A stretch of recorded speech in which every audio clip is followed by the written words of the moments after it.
¿Cuántas veces le has preguntado a Dios qué hacer mientras ignoras lo que Él ya te dijo? De eso hablamos en el capítulo anterior. A veces esperamos una respuesta extraordinaria, una señal, una puerta que se abra, pero quizá la respuesta que más necesitas lleva años abierta en tu Biblia.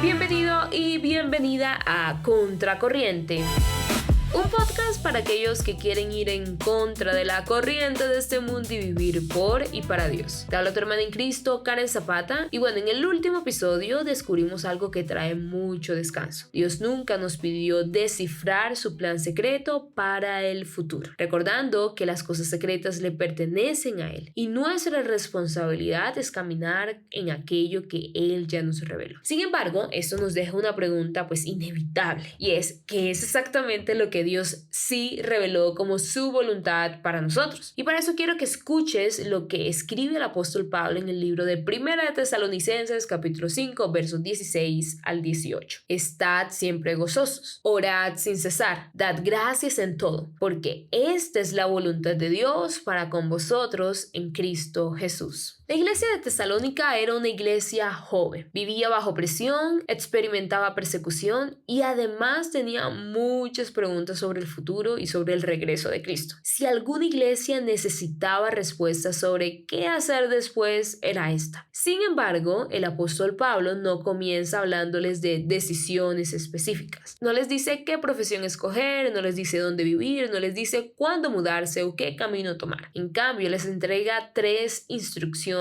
sorprendentemente sencillas. Estén siempre gozosos, oren sin cesar, den gracias en todo. Y luego añade una frase que muchas veces pasamos por alto, diciendo, porque esta es la voluntad de Dios para con vosotros en Cristo Jesús. No dice, esta podría ser. Tampoco dice, tal vez sea, sino que dice, esta es. Y es interesante notar que en la Biblia la expresión la voluntad de Dios casi nunca aparece para hablar de encontrar el trabajo perfecto, la ciudad perfecta o la decisión perfecta. Con mucha más frecuencia aparece describiendo el tipo de personas que Dios quiere que seamos. Porque para Dios, antes que formar un itinerario, quiere formar un carácter, quiere formar el carácter de Cristo en ti y en mí. El tema es que nosotros solemos preguntar, Señor, ¿qué decisión debo tomar? Y muchas veces a eso lo que Dios nos responde es, antes de pensar en la decisión, ¿cómo está tu corazón? ¿Puedes confiar mientras esperas? ¿Puedes seguir orando cuando aún no tienes respuestas? ¿Puedes continuar caminando aún en medio de la decepción o la desesperación? ¿Puedes agradecer incluso cuando todavía no entiendes lo que estoy haciendo? Y aquí está el punto que transforma la perspectiva. Muchas veces creemos que seremos agradecidos cuando la incertidumbre termine, que oraremos cuando encontremos claridad, que recuperaremos el gozo cuando todo salga bien. Sin embargo, el apóstol Pablo escribe exactamente lo contrario. Él dice que la voluntad de Dios no comienza después de resolver la incertidumbre, sino que comienza en medio de ella. Porque el gozo del cristiano no depende de tener todas las respuestas. La oración no depende de saber cómo terminará la historia. Y la gratitud no nace cuando todo sale como esperábamos. Nace cuando confiamos en el Dios que sigue teniendo el control. Quizás llevas días preguntándole a Dios qué decisión tomar. Y mientras tanto, Él ya te mostró cómo quiere que vivas hoy. Por eso, hoy quiero invitarte a hacer algo diferente.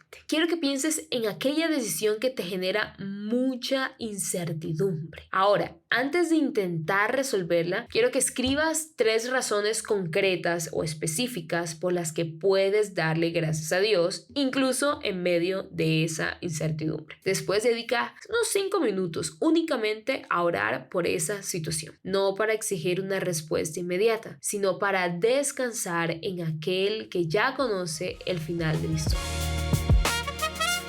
Quiero que recuerdes esto para terminar. Mientras tú intentas descubrir la próxima decisión, Dios está mucho más interesado en formar a la persona que la va a tomar. Y bueno, eso ha sido absolutamente todo por hoy. En el episodio de hoy vimos que la voluntad de Dios no empieza con descubrir el futuro. Empieza con vivir de acuerdo con el carácter de Cristo aquí y ahora. En el próximo episodio, en el día de mañana, responderemos otra pregunta que seguramente también te has hecho. Y es, ¿cómo puedo distinguir la verdadera sabiduría bíblica de simplemente sentir paz? ¿Cómo puedo tomar una decisión? Porque no todo lo que se siente bien necesariamente viene de Dios. Así que no te pierdas el próximo episodio y continúa escuchando esta miniserie completa sobre cómo conocer la voluntad de Dios para tu vida. Si este episodio fue de bendición para ti, compártelo con alguien que hoy esté buscando dirección para una decisión importante. Te habló tu hermana en Cristo, Karen Zapata, y nos vemos en el próximo episodio para seguir viviendo juntos contra la corriente de este mundo y más cercanos al corazón de Dios. Bye bye.